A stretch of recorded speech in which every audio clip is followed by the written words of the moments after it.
All right, guys, we're gonna put a updated rear shock on a 2021 Ford Raptor.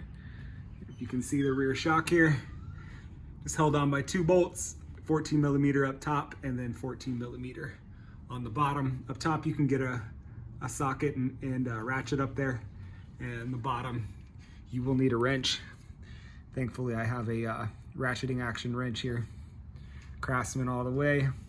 But that's all you need, just these 2 tools and the shock. And I'll show you a side-by-side of what it looks like, the sag before and after. Asher, you wanna jump on the quad?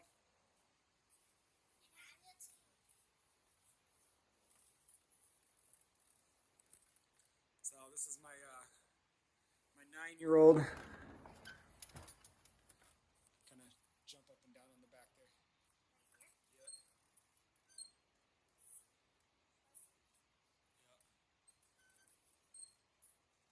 I'll jump off.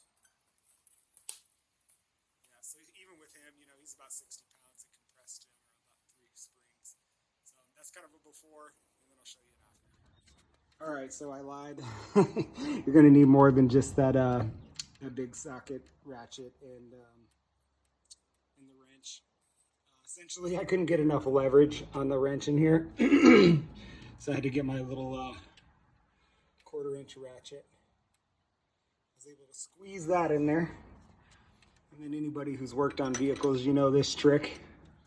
You know, you just get a bigger box wrench and use it for leverage.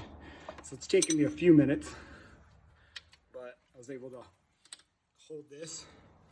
You want to hold this down with one hand, and use that box wrench for extra leverage, and then bust that nut loose. And I finally got it loose.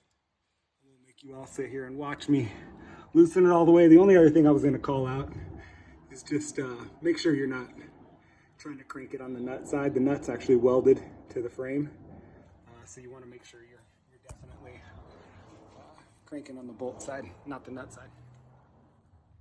All right, just got both the bolts out. I will say, looks like there's some blue Loctite on them. Other than that, no issues. But if you do have, you know, blue Loctite, blue thread locker, I definitely recommend throwing some back on as you install this. It's on there for a reason, obviously to keep those bolts from shaking loose with the vibration. And so to get this out, I'm guessing what we're gonna have to do is pull up, take the pressure off the suspension. So I'm gonna do that with my shoulder. Just kind of pull that out. Guess I should put the camera down because probably can't do that with one hand. All right, so here's the finished product. Got the spring installed,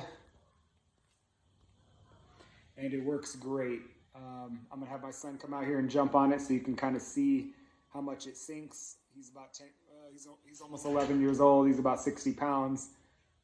It's barely gonna move with him on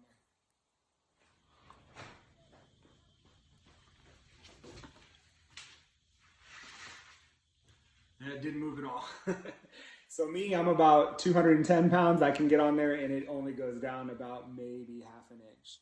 So definitely worth the upgrade, guys. I would recommend you get it immediately and put it on your Yamaha Raptor 90.